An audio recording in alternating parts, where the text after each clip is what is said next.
Hello, welcome my new blog. तो कैसे हो आप सब लोग? आई होप आप सब लोग अच्छे होंगे।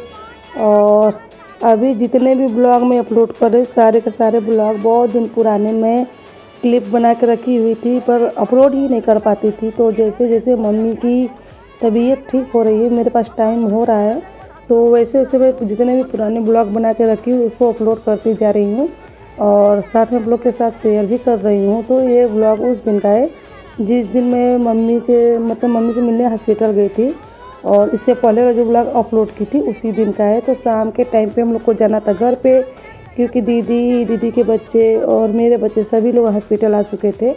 तो शाम को हम लोग को जाना था घर। तो आकृति के पापा जी बोले थे कि घर जाने से पहले सब्जी दूध ये सब कुछ लेते हुए जाना मार्केट से, क्योंकि वो मम्मी के पास रुके हुए थे और साथ में पापा थे, तो लोग को आने में रात हो जाती। तो बस इसी वजह से। और जैसे ही हम लोग पहुँचे मार्केट, तो बच्चों का मन था कि वो लोग घूमेंगे दुर्गा पूजा। तो हमने सोचा चलो घुमा देती हूँ, क्योंकि हम तो हमेशा ही घूम रहे थे, पर इस बार जो हमारी फैमिली में लोग आए हुए थे तो ये लोग तो हमेशा रहते नहीं, तो मैंने सोचा चलो बच्चों का मन घुमा देती हूँ। और इस बार का थीम जो था, हमारे एरिया में जो दुर्गा पूजा पंडाल बना था वो प्रेम मंदिर का बना हुआ था। तो बस बच्चों को लेके पहुंच गई थी, पर भीड़ इतनी ज़्यादा थी जितना हमने सोचा भी नहीं था, क्योंकि इस बार की भीड़ जो थी हर साल से बहुत ज़्यादा थी।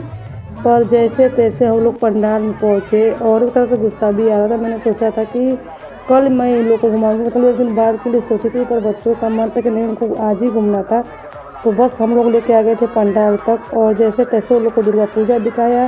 भीड़ तो आप लोग देख ही सकते हैं, क्योंकि भीड़ इतनी थी कि जैसे तैसे जगह मिल रहा था दुर्गा पूजा देखने के लिए, तो दिखाए। उसके बाद मुश्किल से 20-25 मिनट हम लोग थे वहाँ पे, और फिर निकल गए बाहर, क्योंकि घर के लिए सामान लेना था। तो इस वजह से, और बच्चों का मन था झूला झूलने का। मैंने ट्राई किया कि मैं उन लोग को झूला झूला दूँगी और खाने पीने की जो चीज़ें खिला दूँगी, पर भीड़ की वजह से ना मैं झूला झूला पाई थी, ना मैं अच्छे से कुछ खिला पाई थी। तो एक दिन बाद फिर मैं दोपहर में बच्चों को दोबारा से आकृति के पापा जी के साथ भेजी हुई थी दुर्गा पूजा जो है देखने के लिए, जो मेला है वो देखने के लिए, क्योंकि ये तो रात का भीड़ था। दिन में भीड़ वैसे भी दुर्गा पूजा में कम होती है, बस झूला वाले भैया लोग रहते हैं और जो सामान बेचने वाले भैया लोग वो रहते हैं। बाकी जो क्या बोलते हैं श्रद्धालु लोग होते हैं उनकी भीड़ कम हो जाती है उस टाइम पे। तो मैंने बच्चों को सुबह में भेजा था, और एक दिन पहले की जो हालत हम लोग की हुई थी वो आप लोग के सामने निकल के आ ही रही है। आप लोग देख भी रहे हैं उसको कि कैसी हालत हुई है हम लोगों की। तुम लोग झूला झूलने जाओगे? झूला चलो बोलो, चलो सिंपल वाले झूले में झूलाना।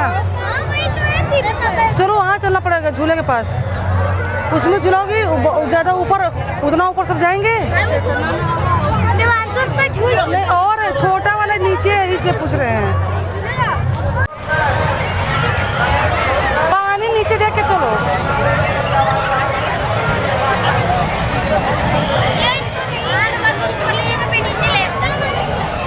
देवांश देख रहे हो अकेले कहाँ जा रहे, देख रही हो? देखो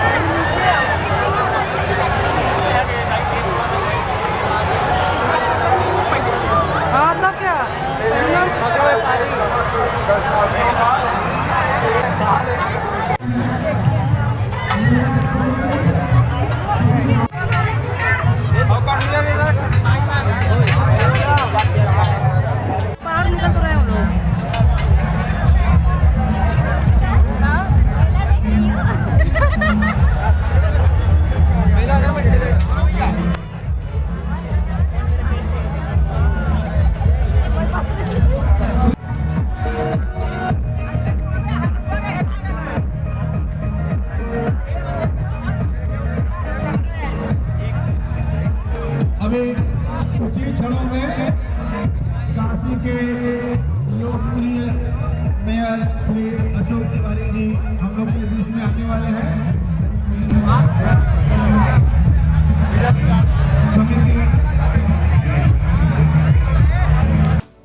तो बस दुर्गा पूजा पंडाल से निकल गए बाहर, और अब लेंगे हम लोग घर का सामान। उसके बाद चलेंगे घर और बनाएंगे रात का डिनर। फिर दीदी जाएगी हॉस्पिटल, क्योंकि रात में दीदी हॉस्पिटल में रुकती है मम्मी के साथ, बाकी हम लोग रहते हैं घर पे। और फिर दीदी मॉर्निंग में आती है तो ब्रेकफास्ट लेके जाती है, तो पापा और दीदी रुकते हैं लंच टाइम तक। फिर हम और सिस्टर जब लंच करके जाते हैं दोपहर में, तो दीदी और पापा घर पे आते हैं, लंच करते हैं और वो लोग आराम करते हैं।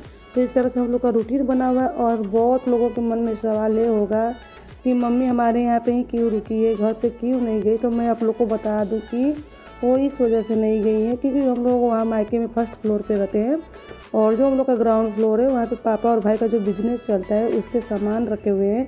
तो इस वजह से नीचे जगह नहीं है। एक दो रूम खाली है अभी, तो एक स्टोर रूम है और एक रूम में दादाजी रहते हैं। बाकी बहुत बड़ा हॉल बना हुआ है, तो हॉल में मम्मी तो रह नहीं सकती नीचे, तो इसलिए हम लोग फर्स्ट फ्लोर पे रहते हैं। और डॉक्टर ने सीढ़ियाँ उतरने से एकदम मना किया हुआ है।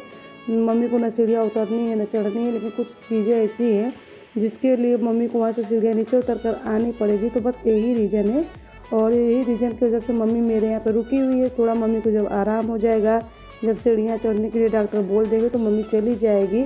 और अभी तो मम्मी कुछ दिन तक यहाँ पर रुकने वाली ही है। तो मैं सबका जो ये डाउट है उसको क्लियर कर दी। और सेकेंड डाउट लोगों के मन में है, क्योंकि यहाँ वो यूट्यूब पे तो नहीं, इंस्टाग्राम पे और व्हाट्सएप पे बहुत सारे मैसेज आए हैं कि मम्मी को क्या हुआ है, मम्मी को क्या हुआ है। तो मैं ज़रूर बताऊँगी, थोड़ा सा मम्मी को आप लोग ठीक हो जाने दीजिए, मम्मी को भी ये सारी बातें पता चल जाने दीजिए। फिर उसके बाद आप लोगों के साथ मैं ये सारी बातें शेयर करूँगी कि उनको क्या हुआ था। तो बहुत लोग तो जान चुके हैं, बहुत लोग जानना चाहते हैं, तो जल्दी उन लोग को भी पता चल जाएगा। और एक चीज़ मैं और कहना चाहूँगी कि सच में आप लोग की दुआएं हमारे साथ में थी, जिसकी वजह से हमारी मम्मी बहुत जल्दी ठीक हो गई। और सबसे बड़ी बात तो ये है कि हमारी मम्मी को सच में एक नई ज़िंदगी मिली हुई है, क्योंकि कोई चांस ही नहीं था मम्मी का बचने का। और पर मैं तो यही समझती हूँ कि बहुत सारे लोगों की हमारी दुआएं जो है हमारे साथ में बनी हुई थी, जिसकी वजह से भगवान जी ने मम्मी को जल्दी से ठीक किया और उनको हॉस्पिटल से अभी बाहर निकाल दिया। क्योंकि मम्मी को देख के ऐसा नहीं लग रहा था कि इतनी जल्दी डिस्चार्ज हो पाएंगी, पर कहीं ना कहीं आप लोग की दुआएं हमारे साथ भी जुड़ी हुई हैं, जिसकी वजह से मम्मी जल्दी से ठीक भी हो गई, घर पे भी आ गई और जल्दी से जल्दी कवर भी कर पा रही है। तो बस जितनी बातें अभी तक मम्मी से छिपी हुई है वो भी मम्मी तक जल्दी से आ जाए, ताकि मैं आप लोगों के साथ शेयर कर पाऊँगी क्या हुआ था। तो चलिए हम लोग तो आ गए थे घर पे, और सिस्टर लोग कर रही डिनर की तैयारी और मैं इसके साथ कर रही थी मस्तियाँ। तो चलिए फ्रेंड, इस ब्लॉग पे एंड करती हूँ। नए ब्लॉग के साथ आप लोग को मैं फिर मिलूँगी, और तब तक के लिए बाय, गुड नाइट फ्रेंड।